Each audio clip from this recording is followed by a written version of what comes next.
जय मां भारती, जय हिंदू राष्ट्र। बालकों के कुछ प्रश्न हैं, फिर से प्रश्न ले लो। हाँ पूछिए।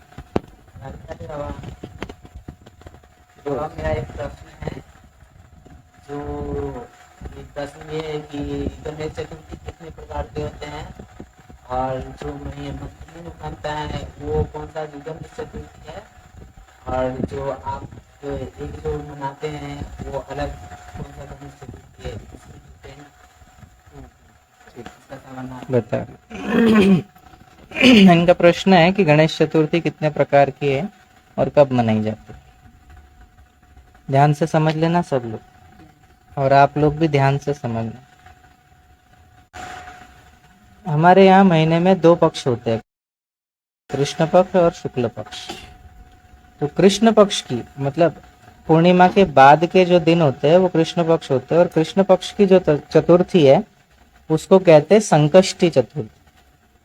वो संकष्टी करने से संकटों का नाश होता है, भगवान गणपति की विशेष रूप से कृपा प्राप्त होती है। और इसको करने का विधान ये बताया गया शास्त्र में कि अगर आप चाहो तो निर्जला भी करो या नमक वगैरह मत खाओ उस दिन चंद्रमा को देखकर 4 प्रकार की रसोई बने, जिसमें भोज्य, चोष्य, लेह और अवलेह, पेय और अवलेह, ऐसे 4 प्रकार की रसोई बनाकर फिर भगवान चंद्रमा को भोग लगाओ, गणपति को भोग लगाओ, चंद्रमा के दर्शन करो, उनको जल चढ़ाओ, दीपक दिखाओ, आरती करो, जगह पर परिक्रमा करो, और चंद्रमा को जल चढ़ाने के बाद उनको प्रसाद भोग चढ़ाने के बाद फिर हम भोजन कर सकते हैं प्रसाद स्वरूप। तो ये होता है संकष्टी। हजारों नहीं लाखों लोग ये संकष्टी का व्रत करके अपने जीवन में आने वाले संकटों को मिटाते। दूसरा विनायकी चतुर्थी होती।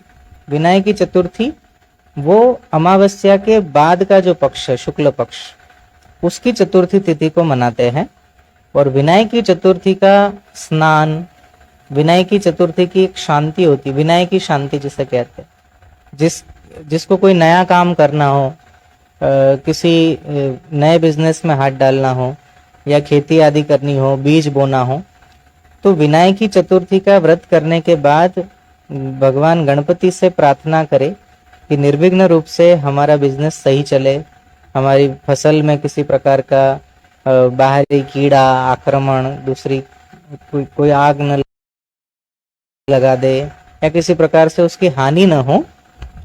इसलिए इस कामना से गणपति का व्रत किया जाता है। विनायकी चतुर्थी, जो जिस काम में हाथ डालते हैं उसमें असफलता मिलती है, कोई बिजनेस नया खोला और अब वो चल ही नहीं रहा है, लाखों रुपए खर्च कर दिए, इन्वेस्ट तो हो गया लेकिन अब उसके बदले में उसका जो आवक होनी चाहिए वो नहीं हो रही है खर्ची, और जो कर्मचारी है उनको तनख्वाह भी देनी पड़ रही है, ग्राहक आ नहीं रहे। तो ऐसे समय में विनायकी चतुर्थी का व्रत करते हैं तो भगवान गणपति की कृपा से हमारा बिजनेस बड़ा अच्छा चलता।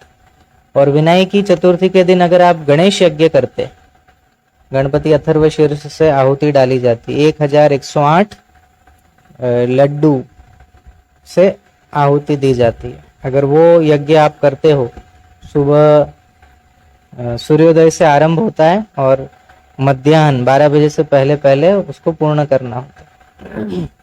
तो वो अगर 108 आहुति आप डालते हो, 1108 लड्डू का भोग, वो भी गणपति अथर्व शीर्ष से, तो आपकी मनोकामनाएं पूर्ण होती है, कोर्ट कचहरी के केस उसमें से सफलता मिलती है, और भी बहुत सारे उसके लाभ। तो ये दोनों में डिफरेंस होता है। और एक होती है गणपति जिस दिन वो 10 दिन जो बिठाते हैं, उसमें से वो चतुर्मास में वो दिन आते हैं जिसमें गणपति की स्थापना करते हैं 10 दिन, और फिर 10वें दिन उनको विसर्जन करके आते हैं। तो वो दिन 10 दिन जो होते हैं, वो 10 दिनों में श्रीमद् भागवत कथा वेदव्यास जी के द्वारा श्लोक रचे गए और गणेश जी के द्वारा लिखे गए थे। तो लिखने में गणपति जी का शरीर एकदम ही गर्म हो गया। तो गर्म होने के कारण उन्होंने सोचा कि अब लेखन कार्य पूर्ण हो गया, तो गणपति जी को गोमती नदी में उन्होंने स्नान कराया ताकि वो ठंडे हो जाए। और फिर दूबी जो होती है, दूब, दुर्वा, वो दुर्वा का रस या दुर्वा उनको खिलाई। दुर्वा तासीर में ठंडी होती और दुर्वा की उत्पत्ति हुई अमृत से। अमृत का कलश जहां जहां देवताओं ने दैत्यों ने रखा, उस भूमि पर दुर्वा पैदा हुई। उसको अमृता भी कहा जाता है, दुर्वा। वो कभी मरती नहीं है।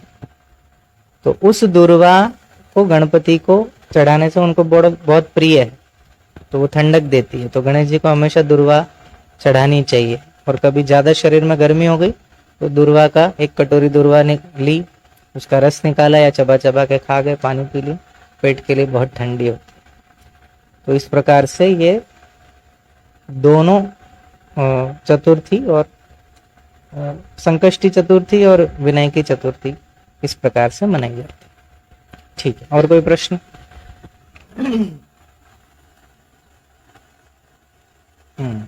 पूछो।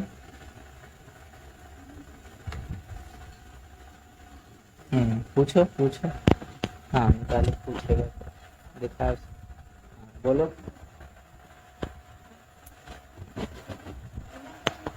हाँ ठीक है, पूछो। आगे आगे आगे बोलो। हमको पूछना चाहिए, हाँ। दिमाग कैसे तेज होता है? दिमाग कैसे तेज होता है? इसको कहते कि बुद्धि कैसे तेज। ठीक है, बुद्धि तेज कैसे हो, ध्यान से समझना। बुद्धि के देव है भगवान सूर्य। आरोग्य भी देते हैं, बुद्धि भी देते हैं। तो बुद्धि बढ़ाने के लिए सबसे पहले 2-3 प्रयोग आपको करने चाहिए रोज, जिससे आपकी याददाश्त भी तेज होगी, बुद्धि सूक्ष्म होगी, प्रखर होगी। एक बार पढ़ोगे याद रह जाए। तो क्या करना है, ध्यान से समझो। आप लोग भी जो देख रहे हो, ध्यान से समझना इन बातों को, बहुत फायदे की। पहले बुद्धि बढ़ाने के लिए आज्ञा चक्र को विकसित करना बहुत आवश्यक है। ठीक है, उसके लिए तिलक रोज लगाना। केसर का तिलक लगाओ तो बुद्धि बढ़ती है। केसर का तिलक, केसर दुकान पे मिल जाएगी, उनको कहना केसर चाहिए। छोटी सी डिब्बी मिलेगी 1-2 ग्राम की, उसमें से 2-3 पत्तियां ली, थोड़ा पानी लगाया या थोड़ा उसमें चंदन मिलाया और फिर लगा लिया। और मंत्र बोलना है, ओम गम गणपतये नमः, ओम गम गणपतये नमः। आज्ञा चक्र विकसित होगा। दूसरा, भगवान सूर्य को जल चढ़ाना।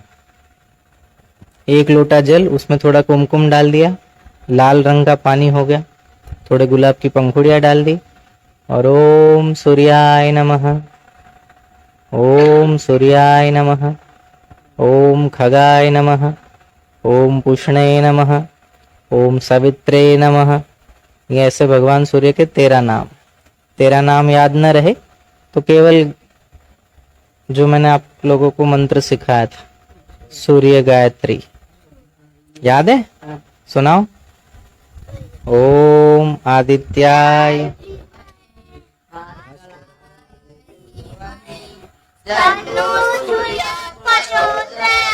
फिर से ओम,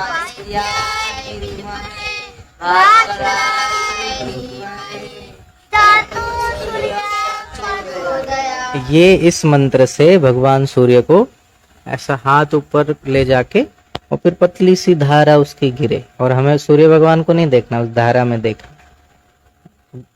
आंखें नीची हो और जल चढ़ाते जाओ और ये मंत्र बोलते जाओ, या पूरा याद न रहे तो ओम सूर्याय नमः, सूर्याय नमः, सूर्याय। पूरा जल चढ़ा दिया, फिर भगवान सूर्य को दोनों हाथ परस्पर करके, हाथ ऊपर करके दिखाए और भगवान सूर्य को प्रार्थना की कि हमारी बुद्धि बढ़ाओ, हमारा तेज बढ़ाओ, हमें आरोग्य दो।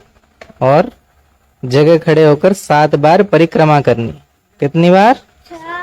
7 बार परिक्रमा करनी, वहीं खड़े होकर। फिर प्रणाम करना, फिर जो नीचे जल गिरा उस जल को आंखों पे लगाना, सिर पे लगाना। तो इससे ये बुद्धि बढ़ाने के प्रयोग। तीसरा प्रयोग, तुलसी के पत्ते चबा चबा कर खूब खाओ। कम से कम दिन में 20-25 पत्ते तुलसी के अच्छे चबा चबा के खाकर ऊपर से पानी पी लो। वैसे चबाने का तुलसी का मना किया है, सीधा निगलने का कहा है, लेकिन कभी कभी ऐसा होता है वो पत्ता गले में अटक जाता है, तो चबा कर फिर उसको पानी अच्छे से मुंह में भरकर पानी खूब पी लो, 1 गिलास पानी पी लो, तो इससे आपकी याददाश्त बहुत तेज बढ़ेगी। और बढ़ानी है याददाश्त, ब्राह्मी, शंखपुष्पी, मालकांगनी का तेल, ये 1-1 2-2 बूंद पीते जाओ, आपकी याददाश्त खूब बढ़ेगी, बहुत तेज होगी। हाँ ठीक, चलो और कोई प्रश्न है? पूछ, हो गया? ठीक है, बाकी के कल पूछो पहले। हाँ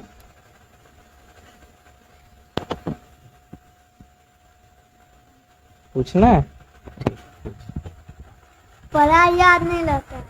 हाँ तो इसलिए तो ये सब बताया, पढ़ाई याद नहीं रहती, याददाश्त बढ़ाने के लिए ही तो ये सब बताया, पढ़ते नहीं हो इसलिए बताया कि जब पढ़ोगे तो याद रहे। ठीक है। हाँ और भी प्रयोग, आपको सूर्य मुद्रा सिखाई थी मैंने? हाँ दिखाओ, बस इसमें से भगवान सूर्य के दर्शन करो, तो आप लोगों के लिए भी है ये सूर्य मुद्रा, आप सीख लेंगे तो फायदेमंद है। ये देखो, ये सब बच्चों को मैंने सूर्य मुद्रा सिखाई थी, इसमें से भगवान सूर्य के दर्शन कराना, बहुत आसान है, आप लोग भी सीख सकते हो। ये दोनों हाथों को यूं करना, फिर ये दोनों उंगलियां छोड़ दें, बस इसमें से जो जगह बनी, इसमें से 10-20 सेकंड इस आंख से सूर्य के भगवान के दर्शन किए, 10-20 सेकंड इस आंख से, ऐसे दोनों आंखों से भगवान सूर्य के दर्शन किए, तो कुछ ही महीनों में चश्मों के नंबर उतर जाएंगे। एकदम तेज सूर्य की किरणें नहीं देखनी है, और एकदम सुबह सुबह के सूर्य की भी नहीं देखनी, जिसमें से सूर्य भगवान लालिमा से धीरे धीरे प्रकाश की ओर आते, तो सुबह सुबह का वो जो प्रकाश, हल्का प्रकाश, उस समय जल चढ़ाकर अगर आप दर्शन करते हो भगवान सूर्य के, तो बहुत ज्यादा आरोग्य भी मिलता है और स्मरण शक्ति भी बढ़ेगी, और कभी भी चश्मे नहीं लगेंगे। जो बच्चे पढ़ते पढ़ते आंखों से पानी गिरने लगता है वो भी बंद हो जाएगा। तो छोटा सा प्रयोग है, सभी हिंदुओं को करना चाहिए। हिंदुओं को भगवान गणपति, भगवान सूर्य, भगवान श्रीहरि, महादेव और 5वीं भगवती, इन 5 देवों का पूजन सभी हिंदुओं को करने का विधान है। ये हमारे शास्त्र की आज्ञा, हमारे ऋषि मुनियों का मत है, तो इन 5 देवों की पूजा अवश्य करना चाहिए। कलयुग में ये बहुत प्रभावशाली, गणपति, भगवान सूर्य जो प्रत्यक्ष देव है, भगवान विष्णु, आदि गुरु महादेव और 5वीं भगवती, तो इनका पूजन अवश्य सभी हिंदुओं को करना चाहिए। हाँ और कोई प्रश्न है बेटा? हाँ पूछिए।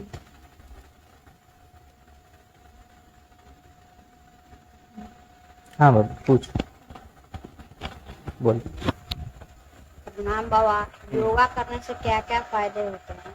योगा से बहुत फायदे हैं, ऐसी कोई बीमारी नहीं है जो योगा से ठीक ना होती है। और बीमारी, अगर आप स्वस्थ है और फिर अगर आप योगा करते हो तो बीमारी कभी आएगी नहीं। शरीर लचीला रहता है। आप लोग रोज आसन कर रहे हो तो आप लोगों ने देखा होगा कि जिन बच्चों का शरीर लचीला नहीं है वो मुड़ता ही नहीं है, अकड़ा हुआ रहता है। तो अकड़ा हुआ जो शरीर है वो बीमारी पैदा करता है, और लचीला जो होता है वो स्वस्थ रहता है। तो हमेशा शरीर को लचीला रखना चाहिए, ठीक है। तो योगा से शरीर निरोगी रहता है। और योगा मतलब ऐसा नहीं कि आपने कभी भी कर लिया। योगा मतलब आपको करना है सुबह में जब खाली पेट हो।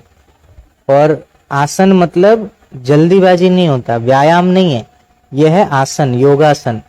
इसको एकदम धीरे धीरे करना होता है। धीरे धीरे पांव उठाओ, धीरे धीरे हाथ उठाओ, धीरे धीरे कमर उठाओ, धीरे धीरे वो सब आसन में जैसे सिखा ही रहा हूं। लेकिन तेजी से करने से नसें खींच जाएगी और फिर कुछ दिन दर्द रहेगा। तो धीरे धीरे करना चाहिए, उससे बहुत लाभ होता है। ठीक है, चलो आज के लिए इतना। तो आप लोग भी सब जुड़े रहिए बालकों के प्रश्नों के साथ साथ आपके भी प्रश्नों का समाधान। अगर आप में से किसी को कोई प्रश्न वगैरह पूछना है तो कमेंट में पूछ सकते हैं, उसका उत्तर कल शाम के वीडियो में प्रश्नोत्तरी में हम दे देंगे। जय मां भारती, जय हिंदू राष्ट्र।